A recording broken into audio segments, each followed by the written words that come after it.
కింద పైన మూసుకోమని పేరు నాని గారిని 5 సంవత్సరాలు మీరు గోళ్ళ కట్టారు, తలకాయలు తీశారు, పేణాలు తీశారు, ఇర్రకు కొట్టారు, కార్లు బాలు కొట్టారు, బస్సులు బాలు కొట్టారు, పెద్ద పెద్ద ఎంప్లాయ్ అదే ఇక అది వేరే వెళ్ళిపోద్ది. మంచి మంచి నాయకులను కొట్టించారు ఏంటి, మరి ఆడపిల్లలు అల్లరి చేపించారు అమరావతిలో. మరి ఇంకా ఎన్ని ఉన్నాయి చెప్పాలంటే నాకు గుర్తొస్తే చెప్తాను, లిస్ట్ రాసుకురాలేదు. ఇంకా ఏంటది, ఇటు అటు దేవస్థానంకి వెళ్ళే మహిళా మండలిని కొట్టించారు, అరసవల్లి, తిరుపతి, చిత్తూరు సైడు, పొంగునూరు సైడు ఎవరో పాదయాత్రగా నడుచుకుంటూ వెళ్తుంటే వాళ్ళని కొట్టించారు. ఇప్పుడు రేపు ఇక్కడ ఎక్కడి నుంచో వెళ్తున్నారంట, ఆ తిరువూరు దగ్గర ఎక్కడి నుంచో వెళ్తున్నారంట. చంద్రబాబు గెలిస్తే కాదు, సిన్ని గారు గెలిస్తే, కేసీఆర్ సిన్ని గారు తిరుపతి వస్తామని, మరి వాళ్ళని కూడా కొట్టిస్తారేమో చూడండి, చిత్తూరు జిల్లా వాళ్ళదేగా.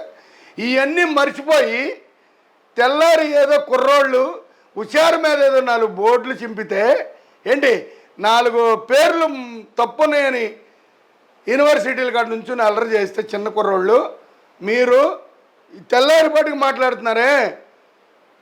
మీకు అసలు ఒక మనసా వాచ్య కర్మన, ఒక నిజాయితీ నీతి ఉంటే మీరు ఇప్పుడే రాకూడదు రోడ్డు మీదకి.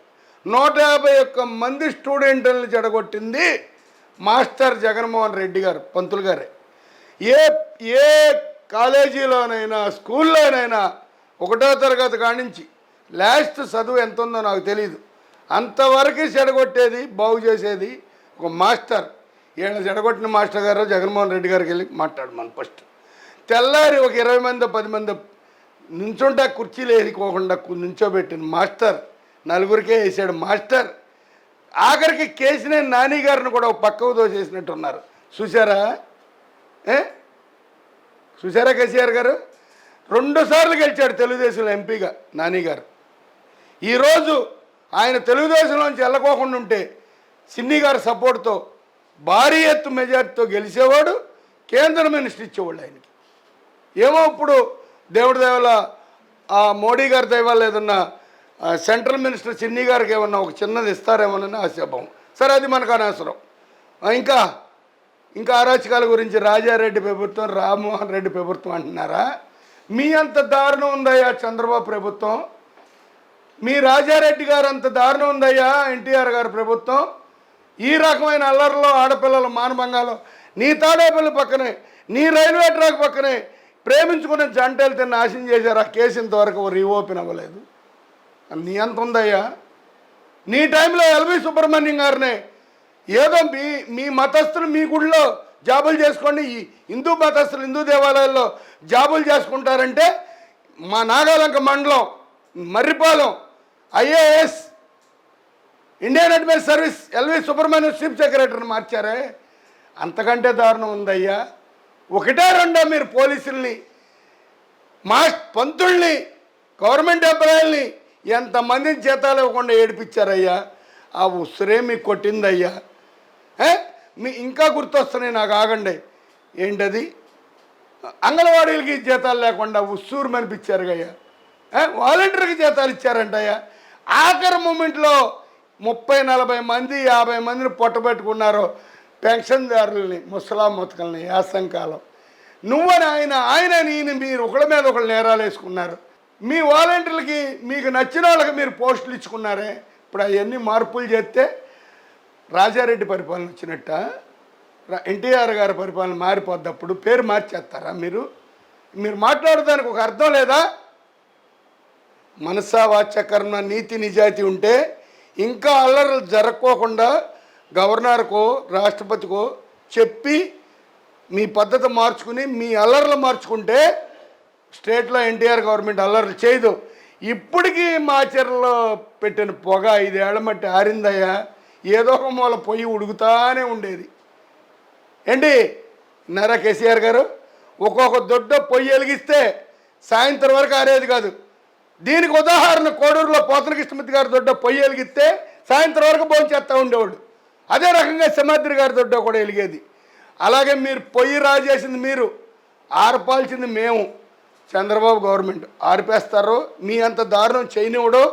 పవన్ కళ్యాణ్, చంద్రబాబు, కేసీఆర్ శివనాథ్ గారు చక్కగా పరిపాలించుకుందాం, గొడవలు వద్దని నిన్నే చెప్పారు టీవీ ముఖంగా. వాళ్ళు కానీ కొంచెం రెచ్చగొట్టే మాటలు చెప్తే ఈ పాటికి ఇంకా చాలా వేరేగా ఉండేది స్టేటు. కనుక మీరు ఇప్పుడు మాట్లాడొద్దు. మిస్టర్ పేర్నాని గారు, నీ చాలా తప్పులు ఉన్నాయి, నీ మీద చాలా కంప్లైంట్లు ఉన్నాయి. నువ్వు ఫస్ట్ జాగ్రత్తగా ఉండు బందర్లో. మేము ఎవరో నీకు తెలిసే ఉంటుంది ఈ పాటికి. మేము దిగుతాలుగా సనకా పుచ్చికోటయ్య గారు ఊళ్ళో పుట్టాను, బొచ్చు కూడా బేకలేరు మీరు. అంబడ బ్రాహ్మణయ్య గారు మీ నాన్నకు ఒకప్పుడు యాపిల్ కాయలు పైన పెట్టుకుని నేను వచ్చాను కృష్ణమూర్తి నువ్వు తగ్గు అన్నాడు, గుర్తుందా? నువ్వు అప్పుడు చిన్నపిల్లవాడివి, నువ్వు మనోడు అని నీకు నేను మద్దతు ఇచ్చిన రోజులు ఉన్నాయి. మేమంతా అవనిగడ్డ నుంచి వచ్చి మా మేనమ్మ కొడుకు శివరావు గడితో గుర్లేగడితో. నువ్వు గతాన్ని మర్చిపోయి మా మీదకి వేసి కలిపావు తగాదలకి. కాపులతో నరికిచ్చా తిట్టిచ్చా, కమ్మారితో కొట్టించా తిట్టిచ్చా, రెడ్డిలతో నరికిచ్చా కొట్టించా. మార్చుకుంటే పరిణామాలు మార్చుకుంటే పర్లా సమకూలంగా నడుపుతాడు చంద్రబాబు, పవన్ కళ్యాణ్. మార్చుకోకపోతే ఇంకా సమస్య లేదు, పరిణామాలు తీవ్రకుంటాయి. కామ్రేడ్ పేరుని కృష్ణమూర్తి గారు అబ్బాయి వెంకటరామయ్య నాని, ఎనకోటలో పుట్టావు, అక్కడ పుట్టావు బందర్లో పుట్టావు, వెనకోటలో అనుకుంటున్నా. జాగ్రత్త. నీ బాబాయ్ కొడుకు బుజ్జిగాడు నేను ఫ్రెండ్, ఒకసారి వెళ్ళి కలుకో ఎనకోటలో. ఖబర్దార్, అతను వదిలేసేయండి, చిన్నపిల్లడు. అసలు ముందు అక్కడికి వెళ్ళింది 35 మంది 20 మంది నాకు తెలియదు, మీరు చెప్పండి. 20 మంది వెళ్తే 4గురికే కుర్చీలు వేసారా, మిగతా కుర్చీలు ఇవ్వండి కొంపతీసి. అది మీ నైజం, పంతులు గారు నైజం అది. ఇప్పుడు 20 మంది 30 మంది స్టూడెంట్ వెళ్ళారయ్యా, మాస్టర్ గారు పెద్ద కుర్చీలో కూర్చుంటారు, పిల్లలు స్టూడెంట్ కింద కుర్చీలో కూర్చుంటారు. 4గురికి వేసామంటే మిగతా 26 మంది ఏమైపోవాలి, నుంచోవాలా? దాంట్లో పాపం ఈయన కూడా ఉన్నట్టున్నాడు, శ్రీనివాస్ గారు, నాని గారు. అంత ఎత్తు మనిషి, అంత వచ్చినంత ఎత్తున్నాడు, ఆయన్ని కనీసం కుర్చేసి మూలన కూర్చోబెట్టలేదే, తప్పు కదా? నీకు 2 సార్లు తెలుగుదేశంలో ఎంపీగా గెలిచి మొన్న ఈ మధ్యన ఏదో వచ్చాడు తెలిసో తెలియకో, ఇప్పుడు దీంట్లో ఉంటే బాగుండేది ఆయన. సరే, అది వాళ్ళ అన్నదమ్ముల విషయం, మనం వేరేగా తీసుకోకూడదు. మీది రాజారెడ్డి ప్రభుత్వమా, ఎన్టీ రామారావు గారి ప్రభుత్వమా, చంద్రబాబు గారి ప్రభుత్వమా, లేకపోతే మా పుచ్చలపల్లి సుందరయ్య గారి ప్రభుత్వమా? ఒకసారి నాకు చెప్పండి. ఇప్పుడు కేంద్ర మంత్రులు వచ్చి మీరు మా పార్టీలో రమ్మని బతిమాలుకున్నా కూడా పార్టీ మార్చనే సుందరయ్య గారు ఎక్కడ, ఆయన మంచితనం ఎక్కడ? ఆ తర్వాత జరిగిన పరిణామాలతో కమ్యూనిస్టులు వాడిపోవటం, కాంగ్రెస్ రావటం, సుందరయ్య గారు లాంటి వాళ్ళని అడవుల్లో నడిపించారు. కమ్యూనిస్టుల్ని కొట్టేసి చంపేయమంటే ఇందరమ్మ. ఇప్పుడు ఆ ప్రభుత్వం అయిపోయింది. రాహుల్ గాంధీ ఎక్కడ, సోనియా ఎక్కడ, సంజీవ్ గాంధీ ఎక్కడ, రాజీవ్ గాంధీ ఎక్కడ? అలాంటి వాళ్ళే మేధావులే ఇదైపోయారే. మీరెంతయ్యా బాబు? మార్చుకుంటే ఆ 11 సీట్లతో జాగ్రత్తగా ప్రతిపక్షంలోకి వచ్చి నోరు అదుపులో పెట్టుకుని బూతులు లేకుండా మాట్లాడకుండా చక్కగా చంద్రబాబు గారు చెప్పింది విని ఈ పనులు చేయండి, ఈ పనులు చేయొద్దని చెప్పుకోండి, మార్పులు చేర్పులు చేస్తాడు.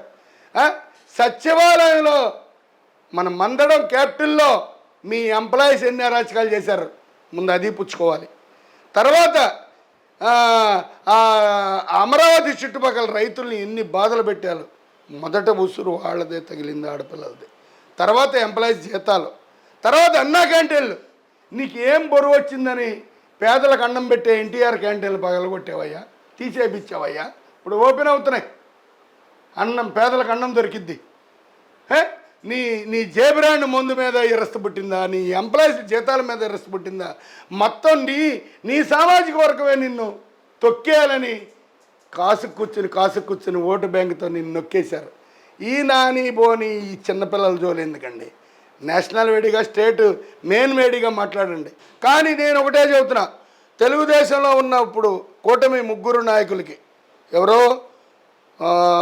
చంద్రబాబు గారికి, పవన్ కళ్యాణ్ గారికి, లోకేష్ గారు, లేకపోతే ఇంకా ఎవరో ఎంపీలో ఎవరు సెంట్రల్ మినిస్టర్ ఇస్తారో నాకు తెలియదు.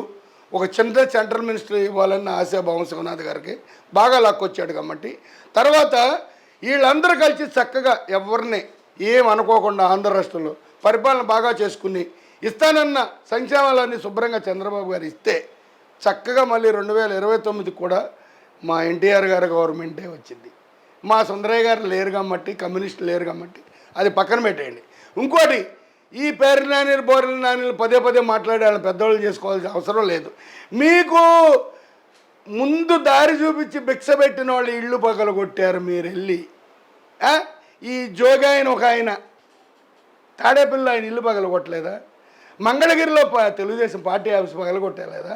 జనం గుడ్డోళ్ళ, ఆంధ్ర రాష్ట్రం 16 జిల్లాలు 26 జిల్లాలు జనం పిచ్చోళ్ళ, వాళ్ళకి చెవులు కళ్ళు లేవా?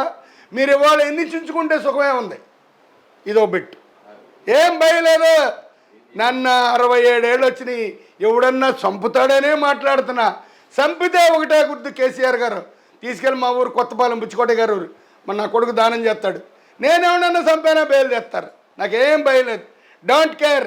నేను మనసా వచ్చే కర్మ పవిత్రంగా ఉన్నా, నాకేం డ్రింక్ చేసి మాట్లాడతాం కదా. అది జగన్మోహన్ రెడ్డి గారు అంతరాత్మకు వదిలేస్తున్నా. ఆయన జాగ్రత్తగా ఉంటాడు, జాగ్రత్తగా ఉండాలి, తప్పదు. ఆయన వెనకాల ఇల్లు పడగొట్టిచ్చాడే, మళ్ళీ అది ప్లేస్ ఇచ్చేమనండి, వాళ్ళు ఇల్లు కట్టుకుని శుభ్రంగా వాళ్ళన్న పోనీలే పాపం అనుకుంటారు.